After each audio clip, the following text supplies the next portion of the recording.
পিছন পা যেটা দেখতেছেন এটা আমার প্যারেন্টস ঘর। এই পাখিটাকে এই এখন গরম সময় পর্যাপ্ত গরম পড়তেছে, তারপরে এই পাখিটাকে যত্ন সেবা এবং গরম থেকে তার শরীরে যেভাবে তাপ স্বাভাবিক রাখার দরকার, যে সকল মেডিসিন এবং সেবা যত্ন দেওয়ার দরকার, কোনোটাই আমি ত্রুটি রাখি নাই, সবটাই পর্যায়ক্রমে করার চেষ্টা করতেছি। তারপরে দুই একদিন পরে পরে দু একটা করে পাখি মারা যায়, কিন্তু আমি কখনো পেরেশানি হয় নাই। কিন্তু অনেক খামারিরা ফোন দিয়ে আমাকে বলে যে ভাই আমার পাখি দু একটা মারা যাচ্ছে, সব তো ঠিকই করতেছি, সব ম্যানেজমেন্টও তো ঠিক আছে, তারপর পাখি কেন মারা যাচ্ছে? ভাই এইটা অপর্যাপ্ত যে তাপ পড়তেছে, অনেক তাপ পড়তেছে, এটা তার শরীরে সহ্য হচ্ছে না। তার মানে এটা আপনি বাদ দিয়েন না, তার যে সেবা যত্ন কিন্তু চালিয়ে যাচ্ছেন, দিনের বেলা যে ঘন ঘন ফ্রেশ পানি দিচ্ছেন, তার শরীরকে তাপ নিয়ন্ত্রণ রাখার জন্য, স্বাভাবিক রাখার জন্য যেগুলো পদক্ষেপ নিচ্ছেন এগুলো কিন্তু চালিয়ে যাবেন। এগুলো আবার বাদ দিয়েন না যে পাখি মারা যাচ্ছে এগুলো করে কী লাভ হবে না, এখন একটা মারা যাচ্ছে ওগুলো বাদ দিবেন, আরও 2টা 5টা 10টা মারা যাবে।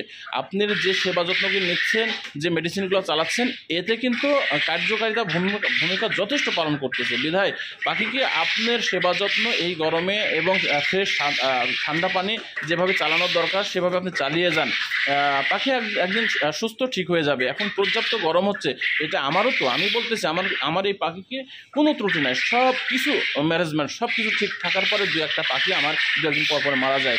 কিন্তু আপনার পাখির প্রতি এই গরমে ফ্রেশ পানি বেশি ঘন ঘন সেবন করান।